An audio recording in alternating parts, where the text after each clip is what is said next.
Hello, ladies and gentlemen. Welcome back to another review of Darling and the Franxx. This is episode 20 we will be discussing today.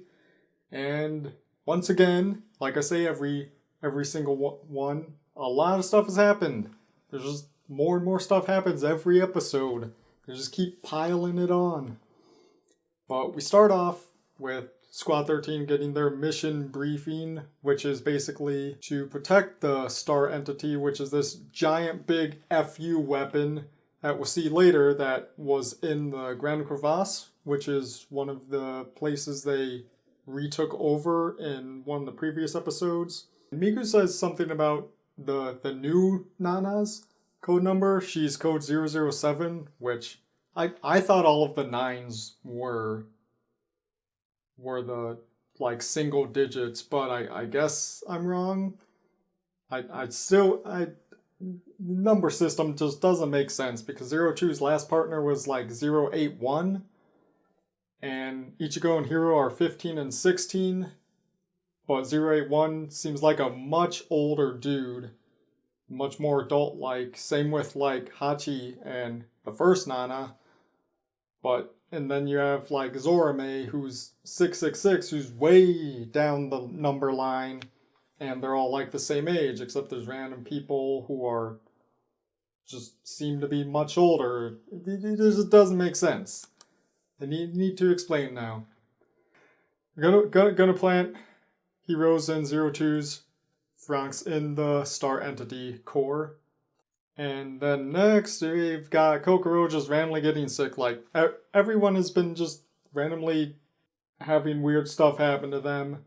We notice that both Kokoro and Mitsuru took off their rings, but don't know how important that is. But it's a little bit tiny compared to this. Guys, I'm scared. Why are they referring to this as D-Day?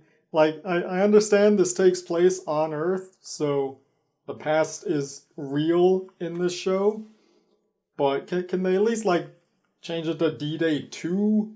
Or maybe something to do with the Franxx, like F-Day? Maybe not. But all of these plantations gather up. This douchebag is still here.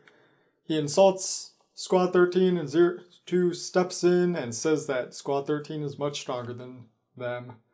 So, get wrecked, kid. I really do hope we get a fight between them in the future, even if it's not like kill each other and it's just like a sparring match. I think that would be cool to see. Now, we're getting started. The invasion begins, and dang, that is some Ely monster thing. And Mitsuru has a memory relapse when he says Kokoro's name, which I don't really know how that makes sense, but whoa, Genos? Is that you? That was real fast, though. It took Hiro, like, what, 10 years to start getting his memories back? And that was only a day or two for Mitsuru to start figuring it out.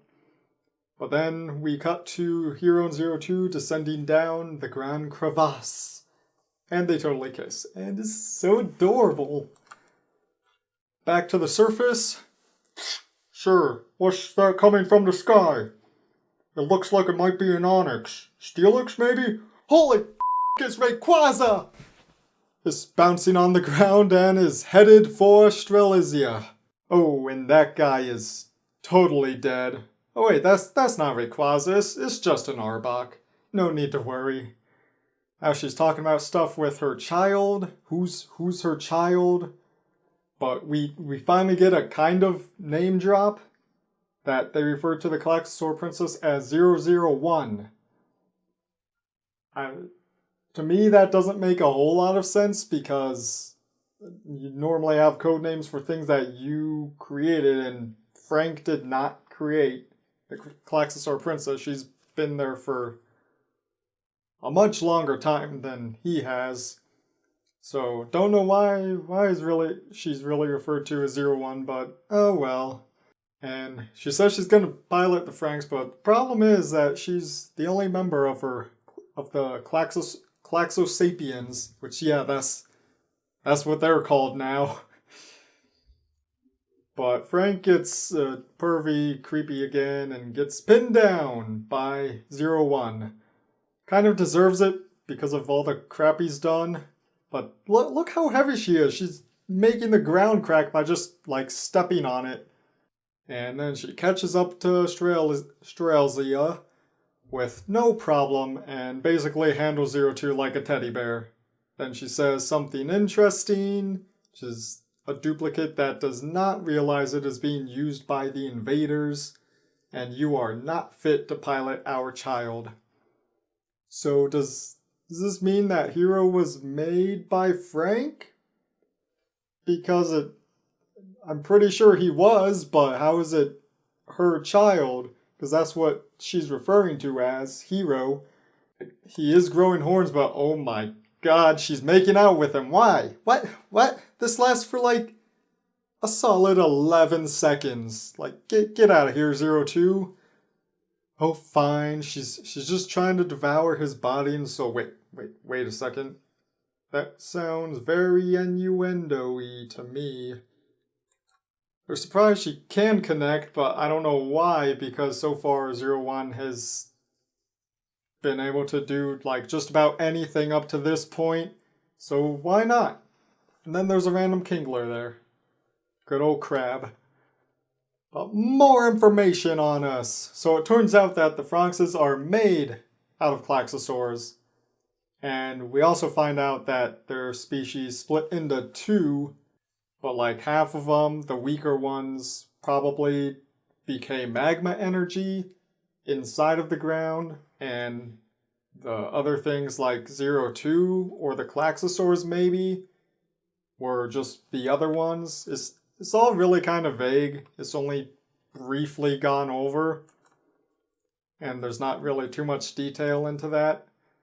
But basically, the Klaxosaurs are biological weapons built by the Klaxosapiens. Can't get over that they're called Klaxosapiens. They contain one male and one female Klaxosapien, and ding ding ding! That sounds exactly like a Franxx. But that still doesn't explain why they were modified so inconveniently, even if it's based off the principle that the Klaxosaurs are, or why the Klaxosapiens made it that way to begin with. So maybe it's not Frank's fault that he designed it so stupidly inconvenient. It's the Klaxosapiens' fault, apparently. But remember when they stabbed the core of one of the Klaxosaur and it looked like a fetus inside?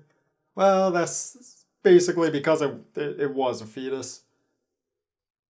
And I think these are the ones that didn't turn into energy. I don't know. But it's still kind of vague because all the biological weapons and whatnot. Now, this next part is probably going to upset a lot of people.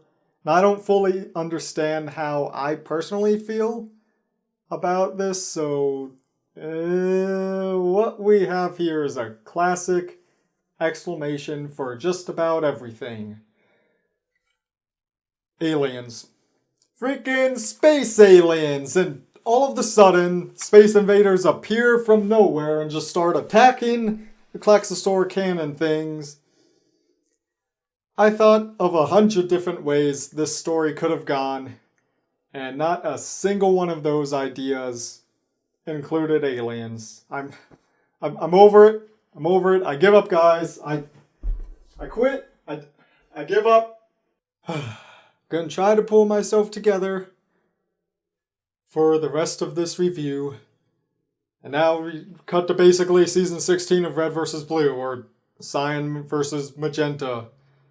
This is so confusing that the main characters don't even know what's going on. And just what is happening, that's exactly what I would like to know, Ichigoro. And now they have awakened forms? That's what they're referring to Strelzia, I guess. Does the star entity have a devil fruit? I'm just trying to make every possible kind of reference here, so yeah. We find out their true identity as Verm, the Reconnaissance Fleet, or as they say, Vilum, because accents and stuff. And now we get a spirit bomb laser cannon thing that shoots up and destroys a bunch of ships, I guess we're gonna call them ships. Firm ships. And then Papa immobilizes 01 because they rigged the Strelsia or something because they figured she would probably try to take it over. Everyone has been duped by Papa. I knew it. I knew it from the start that there was something wrong with Papa. I mean, everyone probably knew that because it's just like live in a world like this where everyone obeys Papa and Papa is so mysterious. He's got to be the bad guy in some way. But Papa and the vice chairman dude, now looking at like the last flashback, they were the only ones who didn't show their faces. Where they're like, they had the mask, but they still had like human skin or whatever. And so only those two, and the owl dude guy, but he's dead, so who cares about him? And they do the classic bad guy thing that's, we programmed it to explode! Mwahaha! Foo foo foo foo! But hey, 02 is still alive with a blood trail that's probably not gonna end well. So maybe she'll save the day? Keyword maybe. But a lot has happened this episode and has made turns that I didn't even think were possible. Was this the right thing for the writers to do? To be honest, I have no idea. But I am going to keep watching because I'm extremely curious on what's gonna happen next. But what are your thoughts of this very strange episode? Very strange indeed. Let me know, and I will see you in the next one. Goodbye, ladies and gentlemen.